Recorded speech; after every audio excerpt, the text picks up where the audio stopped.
안녕하세요. 이번 학기 소방정책론을 강의한 김영재입니다.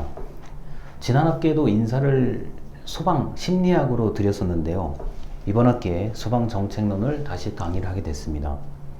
지난 학기도 어쩔 수 없이 온라인으로 계속 한 학기를 수업을 했는데 좀 여름방학 때 좀 이 사태가 좀 좋아지지 않을까 이렇게 생각했습니다만 오히려 서울과 수도권을 중심으로 좀 더 번지고 있는 상태라서 부득이하게 온라인으로 개강을 했습니다. 소방정책론이란 수업은 제가 강의 내용을 또 계속 말씀을 드리겠지만 일단 강의를 어떤 식으로 제가 하는지에 대해서 설명을 드리도록 하겠습니다. 일단 유튜브를 녹화해서 제가 영상으로 강의를 하는 게 이제 주 핵심이고요. 그리고 이제 교내 시스템이요. 교내 시스템이 워낙 잘 돼 있더라고요. 그 교내 시스템과 연결해가지고 여러분들에게 전혀 부담 없이 영상을 시청할 수 있도록 제가 하려고 합니다.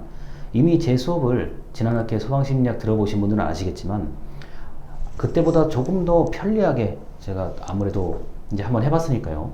시스템에 적응을 해서 좀 더 편리하게 강의를 하도록 하겠습니다.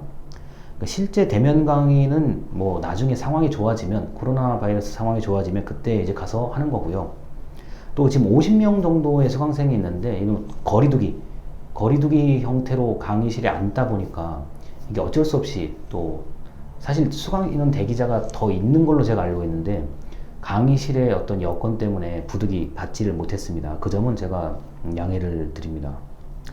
만약에 이 시스템이 혹시라도 문제가 생기면 제 블로그를 통해서 여러분들에게 자료를 전달하겠습니다. 학교나 학과에서 언제든지 연락을 아마 계속 할 거예요. 지금 상황이 일반적인 상황은 아니기 때문에 연락을 할 거고, 저도 수업에 관련돼서 언제든지 수시로 쪽지를 통해서 연락을 할 수가 있습니다. 가끔은 제가 보내는 쪽지가 좀 많아서 좀 귀찮아하시는 분들이 있을 수 있는데, 이게 평상시 같으면 제가 그럴 일이 전혀 없거든요. 그냥 수업 시간에 말하고 수업 시간에 공지하고 딱 확인만 하고 가면 되는데 그렇지를 못하기 때문에 수시로 제가 쪽지를 보낼 수 있다는 점 이해를 꼭 부탁드립니다.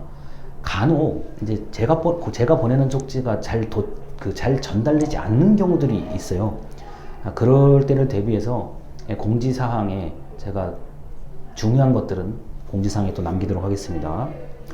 유튜브 영상은 월요일과 일요일 한 주 동안에 주 단위 기준으로 게시를 하는데 제가 웬만하면 원래 수업보다는 훨씬 빨리 게시를 할 거예요.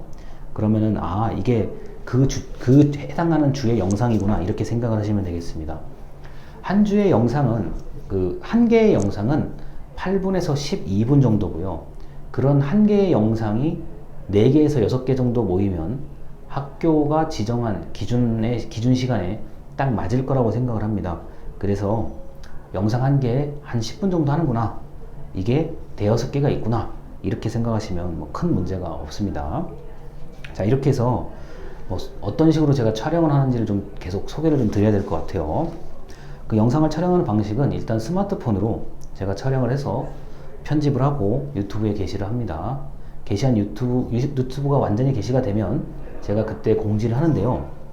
지금 이 촬영 장소는 저 혼자만 이렇게 막혀있는 어떤 공간입니다. 그래서 제가 마스크를 좀 벗고 좀 덜 답답하게 말씀을 드릴 수가 있고요.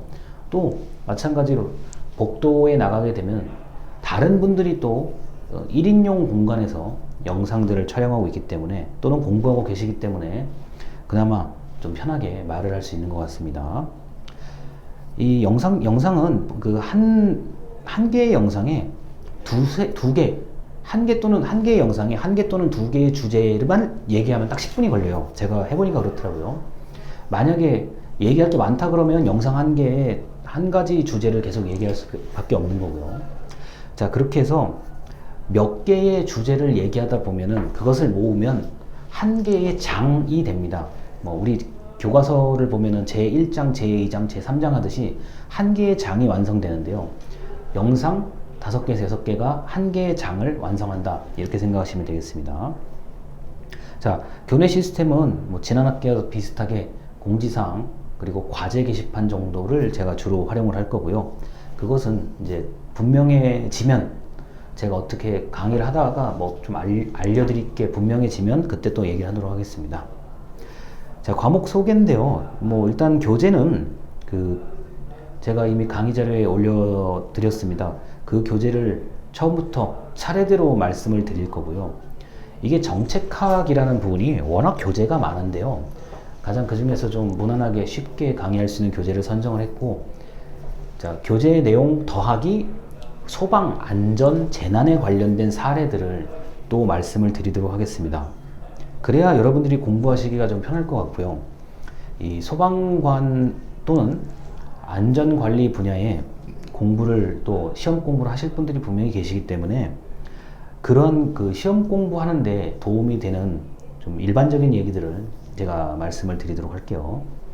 자, 그래서 기본적인 정책학 이론에 소방 행정에 관련된 뭐 사례라든가 이론이 또 있습니다. 이런 걸 이제 덧붙여서 말씀을 드릴 거고, 그 밖에 기타 내용들, 우리가 이게 반드시 소방관이 되어야만 된다 이런 사람도 있겠지만 또 그렇지 않은 분들도 분명히 계실 거란 말이에요.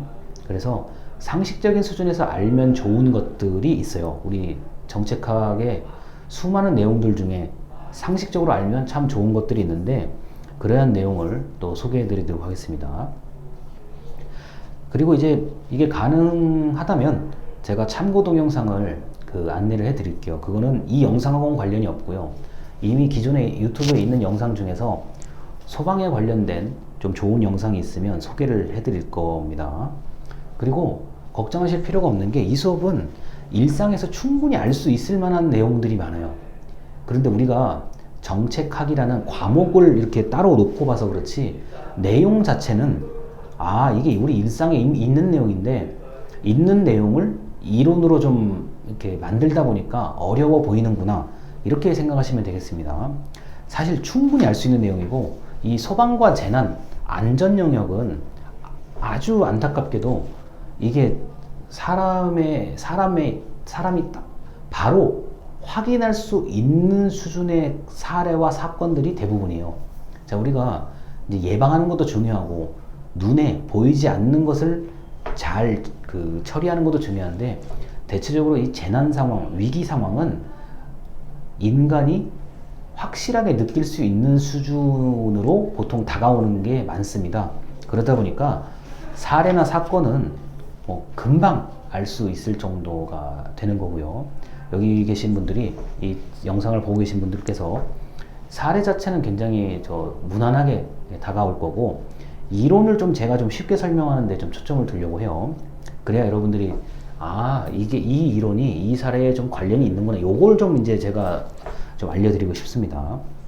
그래서 소방정책은 뭐 이런저런 얘기들이 많기는 한데요. 일단 우리 행정학 전공에서 보통 가르쳐 드리는 정책학을 중심으로 소방정책론 수업을 계속 이끌어 가도록 하겠습니다. 그리고 이제 소방행정, 우리 좀 소방방재 분야를 전혀 모른다 하시는 분들도 분명히 이 안에 있을 수 있어요. 그런데 다시 한번 말씀드리지만, 이 정책학이라는 기본적인 이론을 중심으로 소방에 관련된 사례와 사건들을 대입하는 거기 때문에 너무나 뻔히 알 수 있는 얘기들이 많아요. 그래서 이런 얘기, 뭐 내가 소방에 대한 배경 지식이 전혀 없어도 이건 이해가 되는구나, 이 정도 수준으로 제가 강의를 할 거니까요. 걱정 안 하셔도 됩니다. 그래서 소방 정책론은 뭐 할 얘기가 엄청 많거든요. 사실 많은데, 그러한 이야기들을 제가 말로 표현하기 좋은 것들은 영상으로 쓰고요. 영상으로 좀 찍는 거고, 말로 하면 오히려 더 좀 불편하다 또는 이렇게 헷갈릴 수 있다라고 하는 것들은 제가 글로 써서 우리 교내 시스템에 올려드리겠습니다. 일단 여기까지 강의 소개를 마치겠습니다. 감사합니다.